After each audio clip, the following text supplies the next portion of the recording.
자, 여러분들 오늘은 그래도 간만에 2차전지랑 뭐 반도체 이런 섹터들이 전반적으로 그래도 기술적 반등이 좀 제대로 좀 나온 시장이긴 하지만 여전히 뚜렷한 주도주가 뭔가 부재한 가운데 도박처럼 움직이고 있다는 느낌을 많이 받았어요. 주도 테마주들 한번 보셨으면은 아시겠지만 곡물, 그 다음에 구제역 이런 관련주로 해가지고 장중에 10% 20%가 우습게 움직이거든요. 물론 오늘 미래생명자원 같은 종목은 상한가를 가졌지만 이것도 좀 이따 이슈에 대해서 말씀드릴게요. 한인사료 같은 종목들, 그리고 장중에 뭐 이런 중앙백신 상한가, 하지만 마니커 FNG 같은 종목은 플러스 23%까지 갔다가 플러스 9%로 마감. 그리고 대성미생물 같은 종목들 분봉 보면은 살벌합니다. 저점 대비 거의 순식간에 25%가 올라요. 그리고 1시간 만에 또 고점 대비 20%가 하락을 합니다. 이런 식으로 급등락이 굉장히 쉽게 나오고 있는데 당연히 아시겠지만 공통점이 있어요. 부정의 테마, 그리고 시가총액이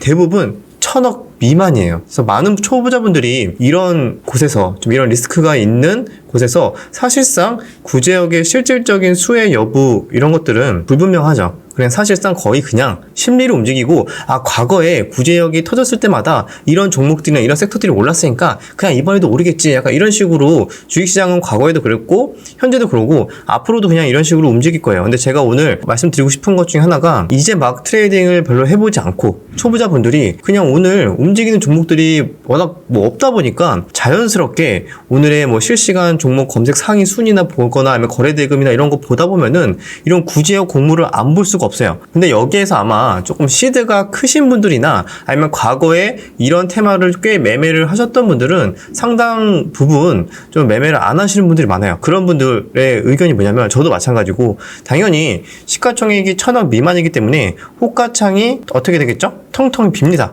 그래서 호가창이 텅텅 비어서 조금만 물량만 시장가로 사거나 팔면은 그냥 플러스 마이너스 막 1%에서 2, 3%씩 움직이는 게 너무나 쉽게 움직이는 그런 종목들이에요. 그래서 많은 분들이 그냥 거래량 막 올라가고 호가창 막 이렇게 움직이는 것만 보고 야 이거 가나보다 하면서 또 VI 걸릴 때쯤에 막 따라가면은 한 번에 이렇게 피레침 맞고 갑자기 정신 차리고 나오면은 뭐 계좌 마이너스 막 10% 20% 찍혀 있고, 심지어 이렇게 피레침 구간에서 미수 몰빵이라도 했다면 하루 만에 거의 깡통이 나올 수도 있는 시장이에요. 손절을 빠르게 대응하지 않는다면, 그죠? 그래서 이런 종목들은 아시겠지만 매일같이 구제역 테마로 올랐다. 그러면은 구제역 관련 뉴스들이 내일도 나와줘야 되고 모레도 나와주고 계속 뭔가 나와줘야 돼. 안 좋은 그런 자극적인 뉴스들이 계속 나와줘야 돼. 근데 만약에 안 나오잖아요? 하루라도 안 나오잖아? 그러면은 사실상 엄청나게 또 흘러내리고 아무도 관심을 안 갖고, 그래서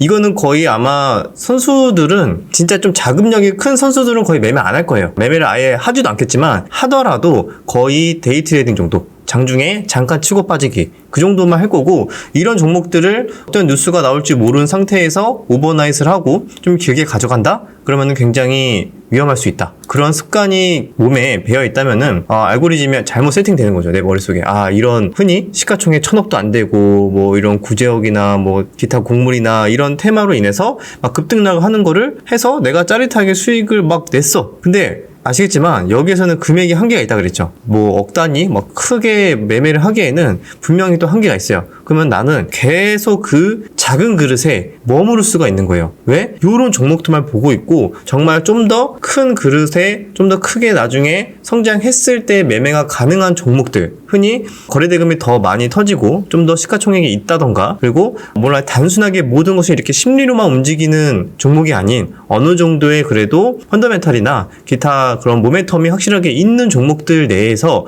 사실상 그런 종목들에서 큰 수익, 엄청나게 자산이 레벨업 되는 그런 분들이 많은데, 대부분 이렇게 부정의 테마에서 매매를 주로 많이 하거나 또 여기에서 또 짜릿한 수익을 냈던 그런 기억들이 있는 분들은 계속 이런 매매, 시가총액이 적고 변동성이 굉장히 개팍한 짜릿한 도파민이 분비되는 이런 매매에 적응이 돼버리면요, 더 이상 내가 성장을 하지 못하고 계속 보는 시야가 좁아지는 거예요. 그래서 많은 분들이 이렇게 얘기하죠. 아니 시장에 참여자는 트레이더들은 나는 그냥 트레이더다, 시장에서 주어지는 종목 따지지도 묻지지도 않고 그냥 가놓은 놈 먹는 게 장땡 아니냐. 그렇게 하는 사람이 진짜 그게 선수고, 그리고 이 시장 상황이 나중에 변할 거다. 그죠? 변해서 다시 이런 부정의 테마가 움직이는 게 아니라 다른 종목도 주도주가 생기면 또 거기에서 매매하면 되는 거 아니냐. 보통 그렇게 생각하죠. 그죠? 이렇게 말대로만 그대로 다 지켜지고 예상 계획된 대로만 다 매매가 되면은 그러면은 그렇게 하셔도 돼요. 근데 사실상 경험치가 그렇게 많지 않고 경험이 많은 분들도 이렇게 뭔가 나만의 확실한 기준과 이런 종목 선정에 대한 중심이 잡혀 있지 않고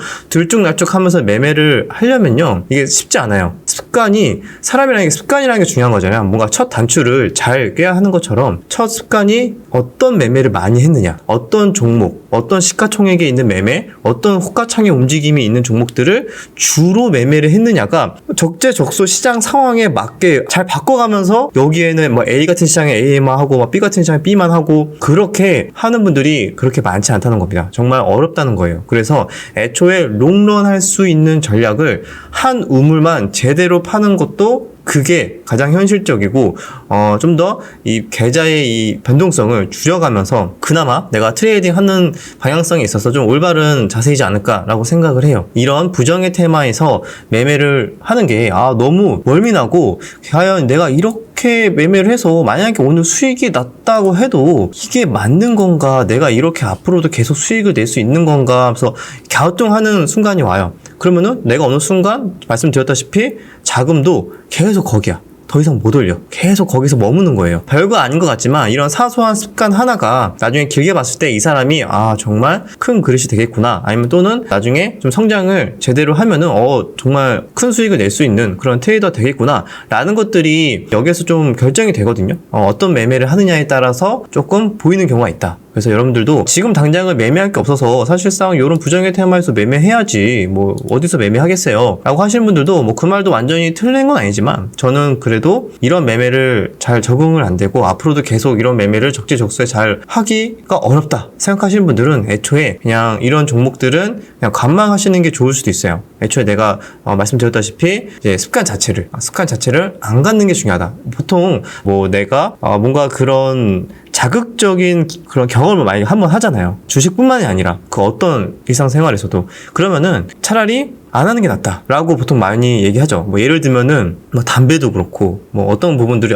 내가 이거 괜히 배웠어 라고 생각하시는 분들 되게 많잖아요. 담배를 지금 폈다가 언제든지 나는 끊을 수 있어 라고 생각을 하겠지만 막상 하기 전에는 그렇게 생각할 수 있죠. 그런데 막상 무언가에 이렇게 중독이 되고 습관을 가져버리면은 이게 내 마음처럼 되지 않는다는 거예요. 근데 그런 개념이 주식시장의 매매 습관에도 마찬가지다라고 제가 지금 말씀을 드리는 거라서, 애초에 약간의 그런 자극적이고 도파민이 굉장히 크게 분비되는 요런 종목 선정과 요런 테마의 매매는 최대한 지양하는 게 좋지 않을까에 대해서 오늘 좀 도박판 같은 주식시장을 좀 보면서 말씀을 드렸어요. 뭐 언제는 주식시장이 뭐 언제는 안 그랬냐? 맞아요. 예전에도 이런 시장 투자 심리가 안 좋아진다던가 뭐 매매할 게 없으면은 이런 도박 같은 종목들이 계속 왔다 갔다 했었고, 뭐 품절주, 우선주, 뭐 방산주, 뭐 이런 곡물주 등등등 항상 움직였기 때문에 어떻게 보면은 뭐 새삼스럽지 않은 시장이에요. 또 이런 궁편이 왔구나. 경험치가 많은 분들은 그냥 이러면은 이렇구나. 나 이런 매매 안 해. 그러면은 편안하게 관망하시면서 내가 잘할 수 있는 시장 오면은 매매하는 거고, 나는 이런 시장에서도 비교적 비중 줄여서라도 난 조금씩이라도 할래 하시는 분들은 잘 할 수 있겠지만, 좀 초보자분들은 조심해야 된다. 다시 한번 말씀을 드리고, 자, 곡물 같은 경우에는 이번 주에 이슈가 있어요. 미래생명자원이 오늘 상한가를 가지면서 이제 전고점 구간까지 이제 얼마 안 남았는데, 여러분들 아시겠죠? 저번 주에도 제가 한번 말씀을 드렸는데, 자, 5월 18일 날 흑해 곡물 협정이 이제 만기가 됩니다. 그래서 러시아에서 지금 그걸 가지고 협상을 하고 있죠. 18일 날 만기인데 이거를 곡물 협정을 연장을 하고 싶으면 러시아에 뭐 필요한 수송관 또는 뭐 재가동, 그다음에 뭐 은행 결제망의 재연결, 스위프트죠. 그리고 기타 러시아 기업들의 뭐 해외 자산 동결을 해제해라. 유엔까지 좀 이야기를 하고 있죠. 그런데 그런 것들을 하나둘씩 다 해제를 하다 보면은 사실상 이렇게 전쟁을 일으키는 거에 대해서 뭐 제재를 한 건데, 전쟁은 어떻게 뭐 마무리가 된 게 없는데 갑자기 이런 곡물 가지고 협상을 한다? 쉽게 이걸 또 해제하기도 쉽지 않고, 그렇다고 해가지고 곡물 협정을 계속 이렇게 연장을 하지 못하고 문제가 생기면은 나중에도 이것도 전체적으로 또 증시나 여러 가지 식량난 이런 거에도 영향을 줄 수 있기 때문에 과연 그 결과가 어떻게 나올지 사실상 예상하기가 되게 어려워요. 그죠? 그런데 이런 테마는 실질적으로 제가 말씀드린 것처럼 그냥 심리예요. 뭐 실질적으로 진짜로 만약에 연장이 안 돼. 그렇다고 해가지고 뭐 드라마틱하게 실적이 좋아지고 막 그런 거는 아마 없을 거예요. 곡물 관련된 종목이니까 뭐라도 그냥 수혜가 받겠지. 뭐 심리가 그냥 가겠지. 뭐 이런 식으로 움직이는 거라서 그런 것들을 테마주다라고 보통 생각을 많이 하죠. 자, 문제는 18일 이전에 극적인 합의가 나오거나 뭔가 연장이 된다.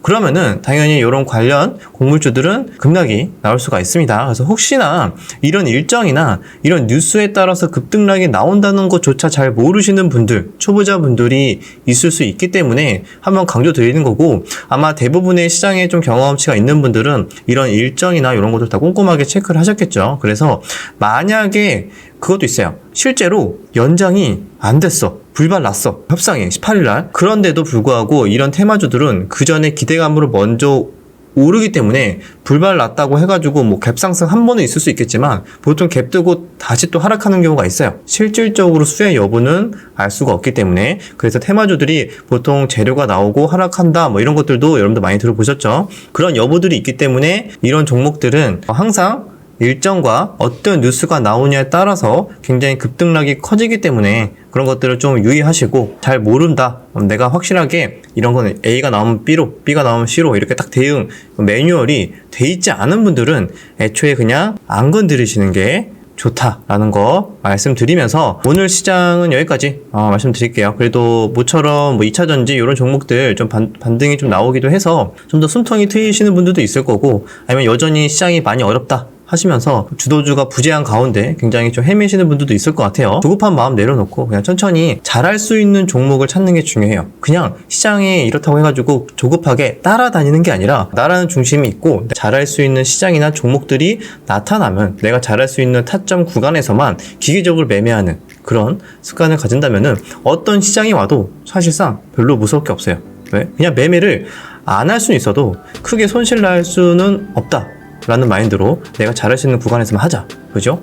그런 관점으로 대응을 한다면은 좋은 결과 5월달에도 있지 않을까 생각합니다. 여기까지 영상 마무리하고 다음 영상에서 뵙도록 할게요.